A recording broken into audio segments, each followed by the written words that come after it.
लोगों ने थोड़ी देर यहाँ सत्संग की जो साधना है इसे हम लोगों ने किया। आध्यात्मिक जगत में दो बातें सुनने को प्रायः मिलती है, सभी लोगों ने सुना है, सभी जानते हैं। एक साधना और दूसरी प्रार्थना। वे दो बड़ा ही प्रचलित शब्द है। साधना क्या है? साधना है एक यात्रा, प्रभु तक पहुंचने की एक यात्रा है।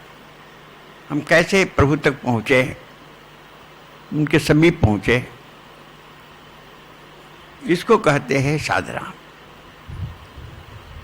जैसे संसार में तो जब यात्रा करते हैं तो और भी साधन है, बहुत से साधन है, पद यात्रा है और भी कोई सवारियां हैं। लेकिन आध्यात्मिक जगत में जो यात्रा होती है यह अलग है, वो अंतर जगत की यात्रा है, जहाँ प्रभु रहते हैं।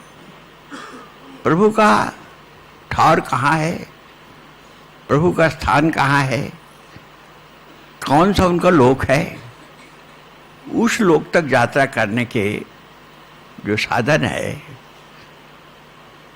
वो कुछ और है। वो है यही ध्यान, यही साधन है ध्यान के द्वारा। और ध्यान कैसे होता है इसे हम लोगों ने सुना। हमारा ध्यान में जो हमारा जो साधन है, जिसके द्वारा हम यात्रा करते हैं, वो है मन। मन के साथ जब जीव प्रभु पथ पर अग्रसित होता है, चलता है, उसको साधना कहते हैं।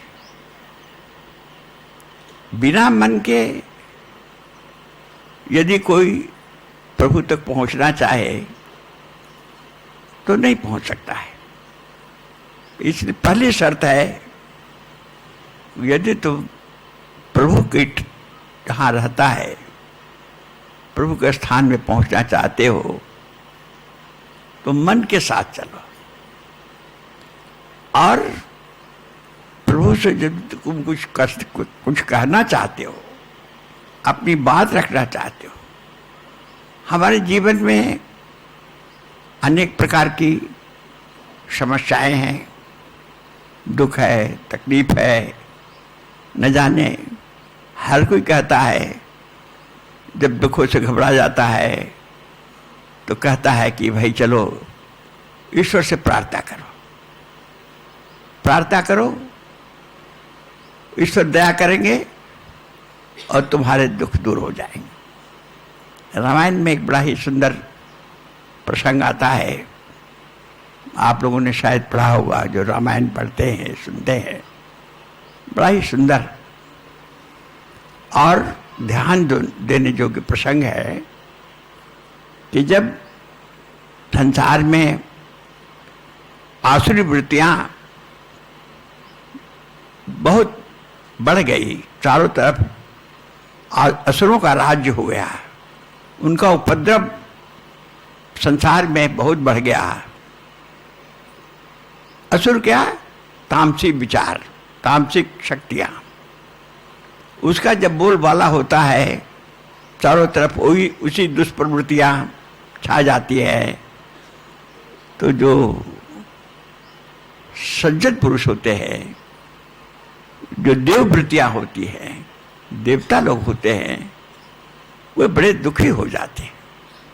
चारों तरफ वही पाशविक विचार, वही आसुरी विचार, दूसरे को दुख पहुंचाना उनका सुख है। ऐसे जब विचार संसार में फैल जाते हैं तो जीव चाहता है कि इससे कैसे, हमारे पास जब दुख आ जाते हैं तो हम उससे छूटने का उपाय सोचते हैं। ऐसे ही उस समय चारों तरफ संसार में असुरों का राज्य हो गया। उनका बड़ा ही देवताओं को जिस देवता कहते हैं, जो सज्जन पुरुष होते हैं, अच्छे लोग होते हैं, उनके ऊपर अत्याचार होने लगा। सब लोग मिल बैठ करके एक दिन विचार करने लगे कि इससे कैसे हम मुक्ति पाएं।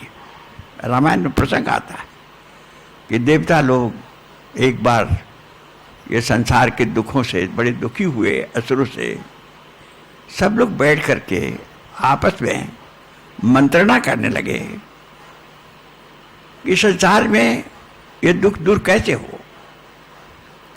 ये कथा भगवान शंकर माता पार्वती से सुना रहे हैं। भगवान शंकर माता पार्वती को कहते हैं कि हे पार्वती, जब देवता लोग इकट्ठे होकर के इस पर विचार कर रहे थे तो लोग कह रहे थे कि हम कहाँ जाएं, कहाँ हम भगवान के ढूंढें, भगवान के पास जाएं, या तो भगवान हमारे पास आए या हम भगवान के पास जाएं। हम अपनी बात तभी तो कहेंगे जब भगवान के सम्मुख हो। कैसे हम अपनी बात प्रभु तक पहुंचाएं। ये देवता लोग आपस में मंत्रणा कर रहे थे। सब लोग अपनी अपनी राय दे रहे थे। भगवान तो क्षीर सागर में रहते हैं, कोई कुछ कह रहा था, कोई कुछ कह रहा था। देवलोक में रहते हैं, अनेक लोग शास्त्रों की बात, कोई कुछ अपना अनुभव कह रहे थे। भगवान शंकर चुपचाप सबकी बात सुन रहे थे। उस समय देवता लोगों ने प्रार्थना किया भगवान शंकर से, आप बताएं कि हम लोग अपना दुख, अपना कष्ट, अपनी व्यथा भगवान को कैसे सुनाएं। हमारी बात भगवान सुन रहे हैं कि नहीं सुन रहे हैं, हम कैसे जाने। प्रार्थना करते हैं। प्रार्थना तो तब होती है कि जब पहले हम प्रभु के सम्मुख हो, प्रभु के पास हो। तो भगवान शंकर ने कहा देवताओं से, हरि व्यापक सर्वत्र समाना, प्रेम प्रकट होई बह जाना। तो परमात्मा सब जगह व्याप्त है। कोई स्थान ऐसा खाली नहीं है कि परमात्मा नहीं है। लेकिन वो प्रकट कब होता है, कैसे प्रत्यक्ष होता है? अभी सुन रहे थे प्रत्यक्ष की बात। प्रत्यक्ष कैसे होता है? जब प्रेम पूर्वक हम उनसे प्रार्थना करें तब वो प्रकट होता है। उसके सम्मुख होते हैं, वो हमारे सम्मुख होते हैं। और तब हम सब लोग अपनी व्यथा उनसे कहते हैं। भगवान शंकर की बात देवताओं को बहुत अच्छा लगा। देवता लोग ने कहा कि ठीक है, चलो हम सब लोग भगवान से विनय करें। विनय प्रेम पूर्वक भगवान की स्तुति करते। उसमें आया है, जय जय सुरनायक जन सुखदायक प्रणत पाल भगवंता। आपने सुना होगा, वो बड़ा अच्छा विनय है। गोस्वामी तुलसीदास जी रामायण में करते हैं। बड़े भावपूर्वक सभी देवता प्रार्थना करने लगे। भगवान प्रकट हुए और फिर कहा, कहो तुम्हें क्या दुख है। तब देवताओं ने अपना दुख कहा। भगवान ने कहा, ठीक है, मैं भूलोक पर आऊंगा, तुम सबों के बीच आऊंगा और इससे तुम्हें त्राण दूंगा, मुक्ति दूंगा। सचमुच में अगर आप देखें, आप अपने जीवन में झांकें, व्यक्तिगत जीवन या सामूहिक जीवन में, तो क्या हम सदैव इन दुखों से दुखी नहीं होते हैं। कभी व्यक्तिगत दुख, कभी समाज का दुख, परिवार का दुख, हमेशा दुख से घिरे रहते हैं। उस समय हम अपना दुख किसको कहें? और कौन ऐसा सामर्थ्यशाली है जो हमारे दुख को दूर कर दे और अपने संरक्षण में हमको रख ले? उसी के लिए महापुरुषों ने कहा है कि थोड़ी देर तुम उस परमात्मा के पास सम्मुख हो जाओ। जैसे तुम उनका स्मरण करोगे, जहां भी, जिस भी परिस्थिति में, जिस भी स्थिति में तुम उनका स्मरण मात्र करो, हे प्रभु मैं बहुत दुखी हूं, उनका स्मरण करो, अंतर से पुकार लगाओ, आर्त भाव में ईश्वर तुम्हारे सम्मुख होगा, अंतर तुम्हारा महसूस करेगा। यही सत्संग उसकी अवस्था में ले जाने का एक प्रत्यक्ष साधन है, उदाहरण है। हम आप सब लोग जब ऐसे बैठ करके उस परमात्मा का स्मरण करते हैं, जब उनका ध्यान करते हैं, संसार के सारे विचार जब हमारे अलग हो, उससे उठ करके, उससे ऊपर उठ करके जब हम ईश्वर के विचार में आ जाते हैं, ईश्वर के सम्मुख होते हैं, तब हम अपनी व्यथा, अपना दुख उनके सम्मुख रखते हैं। तब हमारा दुख दूर होता है, हमारा अंतर प्रत्यक्ष इसका अनुभव करता है। फिर कहने की बात नहीं है। और तत्काल, जैसे आप सुन रहे थे भजन, दुख हरो द्वारिका नाथ शरण में तेरी, एक आर्त भाव में एक भक्त की पुकार थी उस परमात्मा से। यह किसी भक्त के हृदय से ही, भक्त के हृदय में ही ऐसे भाव उदय होते हैं। इस भाव की अवस्था में जब भक्त अपने प्रभु को याद करता है, उनके तरफ निहारता है, कातर भाव से याचना करता है, तत्काल परमात्मा उसके सम्मुख होते हैं और जिस भी दुख में, जिस भी परेशानी में, चिंता में हो, उससे उसको छुटकारा दे देते हैं। ये प्रत्यक्ष है। और हर साधक जो भक्त होता है, वो अपने जीवन में हर पग, हर समय इसका अनुभव करता है। सत्संग हमको उस अवस्था में प्रतिष्ठित करने का ये साधन है। इसलिए कहते हैं कि थोड़ी देर तो रोज समय, प्रातः सायं बैठकर तब अपने प्रभु के सम्मुख बैठो। सब तरफ के संसार के विचारों से हट करके परमात्मा के विचार में आओ, उनके ध्यान में आओ। जब सब विचार हट जाते हैं, जब एक विचार में आ जाते हैं, परमात्मा के विचार, उस विचार के अवस्था को ध्यान की संज्ञा कहिए। ध्यान उसी को कहते हैं। जबकि संसार के कोई विषय न रहे, निर्विषय अवस्था ध्यान की होती है। प्रतिदिन इस साधना को करते करते एक समय आता है जब हम एक मन, जब समय हमारा चाहता है उस परमात्मा के, हमारा जो इष्ट है, हमारा जो ईश्वर है, हमारा जो गुरु है, उसके सामने हो जाता है और हम अपना दुख उसके सामने रखते हैं। यही सत्संग है। आपने देखा होगा, जब हम सब लोग, अभी सभी लोगों ने महसूस किया होगा, अनुभव किया होगा, जो थोड़ा भी यहाँ का वातावरण कितना सात्विक है।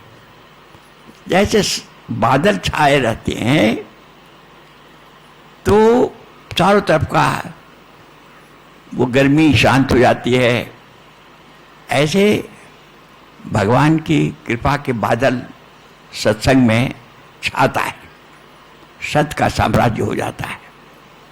कृपा चारों तरफ बरसती है। कृपा बारिधर राम खरारी, पाई पाई प्रणताधारी। कृपा की बादल छा जाते हैं और भक्त उससे, उस बादल की जब वर्षा होती है, अमृत वर्षा कहते हैं, अमृत वर्षा है, उससे निहाल हो जाता है। इसलिए सत्संग की ये महिमा कही गई है। सत्संग से सबसे पवित्र स्थान और कहीं नहीं है। इसलिए कहा जाता है कि भाई मनुष्य का जब भाग्य जागता है, भाग्य सोया हुआ भाग जब जाग जाता है, तब उसे वास्तविक जो सत्संग होता है उसमें बैठने का मौका मिलता है। ये बहुत ऐसे जगह में बहुत ज़्यादा भीड़ नहीं होती है और लोग आते भी हैं तो सभी लोगों को ये पसंद नहीं आता है। ये जिनका पूर्व संस्कार होता है, ईश्वर जिनको अपनी ओर खींचना चाहता है, जिनके अंतर में वास्तव में दुख से व्याकुल हो उठते हैं, उससे बचना चाहते हैं, दिन प्रतिदिन क्षण प्रतिक्षण किसी न किसी प्रकार का दुख अनेकों रूपों में आता है, अनेकों रूपों में आता है। दुख चिंता जब व्यापता है तो रात को नींद नहीं आती है। आदमी अपने को असुरक्षित समझता है, कहाँ जाए, किससे हम अपनी बात कहें, कोई हमारा शुभचिंतक नहीं, कोई मेरा हितैषी नहीं। ऐसा कभी कभी जीवन में जब लगता है, वह क्षण वास्तव में हमारे जीवन का एक परिवर्तन का समय होता है। उस समय हमारे जो अंतर का शुभ है वृत्ति, देव वृत्ति है, वो जाग जाती है और वो इशारा करती है कि चलो उस लोक में चलो जहाँ तुम्हारा परमात्मा है। और वह लोक है हृदय लोक, जहाँ ईश्वर निवास करता है, ईश्वर बैठता है। उस अंतर जगत में वो डुबकी लगाता है, वहाँ जाता है, उसका मन वहाँ पर जाकर के उस प्रार्थना से कातर स्वरों में करता है, तत्काल उसके दुख दूर होते हैं। ये सबों का अनुभव है, चाहे संसार हो चाहे परमार्थ हो। 3 तरह के दुख कहे गए हैं, त्रैताप कहते हैं। तीनों प्रकार का दुख उसके सामने जाते ही दूर हो जाते हैं। जैसे प्रकाश के सामने अंधेरा नहीं ठहरता, वैसे हमारे जो प्रभु हैं, हमारा जो परमात्मा है, हमारा जो गुरु है, सब एक ही शब्द है, शब्द का भेद है, अर्थ सबका एक है। गुरु परमात्मा का प्रकाश स्वरूप है, उसको गुरु कहते हैं। जो अंधेरा को दूर कर दे, हमारे अंतर के अंधेरे को, उसको गुरु कहते हैं। वो परमात्मा है, उसका दर्शन कैसे किया जाए। इसलिए गुरु शब्द का, गुरु का जीवन में बड़ा, बहुत ही बड़ा भगवान की कृपा होती है, तभी कोई गुरु को ढूंढता है। गोस्वामी तुलसीदास जी से किसी ने पूछा कि ईश्वर को सब सर्वव्यापक बताते हैं, हर जगह कहते हैं, फिर वो ईश्वर हमको दिखाई क्यों नहीं देता है, अनुभव क्यों नहीं होता, हम कैसे जाने कहाँ है ईश्वर। गोस्वामी तुलसीदास जी ने बड़ा ही सुंदर उत्तर दिया। देखो भाई, ऐसा है यदि तुम अपने को देखना चाहते हो तुम दूसरे को देखोगे, लेकिन अपने को कैसे देखोगे? अपने को देखना होगा, तुमको दर्पण के सामने जाना होगा। अपने को दर्पण के सामने ले जाओ तो तुम देखोगे, लेकिन उस समय तुम्हें देखने कब दिखाई पड़ेगा? दो शर्त है। एक तो तुम्हारी दृष्टि होना चाहिए साफ। अंधा आदमी जब दर्पण के सामने जाएगा तो अपने को नहीं देख सकता, या दर्पण पर धूल जमा हो और दृष्टि हो आपको साफ हो तो भी नहीं देख सकते हो। इसलिए उन्होंने कहा कि दृष्टि भी हो और दर्पण भी साफ हो। मुकुर मलिन अरु नयन विहीना, राम रूप देखै किमि दीना। मुकुर कहते हैं दर्पण को। दर्पण मलिन है, मुकुर मलिन, और नयन विहीना, हमारे नेत्र नहीं है, अंधे हैं। ऐसी अवस्था में हम कैसे देखें? मुकुर मलिन अरु नयन विहीना, राम रूप देखै किमि दीना। भगवान के स्वरूप को हम कैसे देखें? उसका समाधान गोस्वामी तुलसीदास जी ने रामायण में ही दिया। कैसे देखें? श्री गुरु चरण सरोज रज, निज मन मुकुर सुधार। वर्णो रघुबर विमल जसा, जो दायक फलचार। गुरु चरणों के रज से हम उस दर्पण को साफ करते हैं और उसके अपने आंखों में लगाते हैं, तो हमको नेत्र खुल जाते हैं।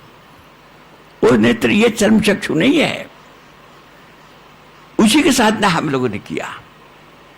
वो प्रकाश जब हमारे अंतर में आता है, तो जब हमारे अंतर का दर्पण है, मुकुर मलिन अरु नयन विहीना, जो मुकुर हमारा दर्पण मन है, मन वो दर्पण है, उस पर जो आवरण है, मल आवरण, वह दूर हो जाता है। ध्यान का प्रकाश आ रहा है ईश्वर से, हमारा अंतर दीप्यमान हो रहा है, प्रकाशित हो रहा है। इस प्रकार से हमारा अंतर का मन साफ हो जाता है। मुकुर बलिन अरु नयन विहीना, और भगवान उनके गुरु के चरणों का रज जब हम अपने नयनों में लगाते हैं, तो हमारे नेत्र भी, वो नेत्र क्या है? ये नेत्र नहीं है, चर्म चक्षु नहीं है, अंतर का नेत्र है। वो नेत्र हमारा खुल जाता है। वो नेत्र से हम देखते हैं। इस नेत्र से तो हम संसार को देखते हैं, संसार दिखाई पड़ता है जिसमें विविधता है। और उस नेत्र से हम एकता को देखते हैं, उस ईश्वर को देखते हैं, उस गुरु को देखते हैं, पहचानते हैं जिसमें एकता है।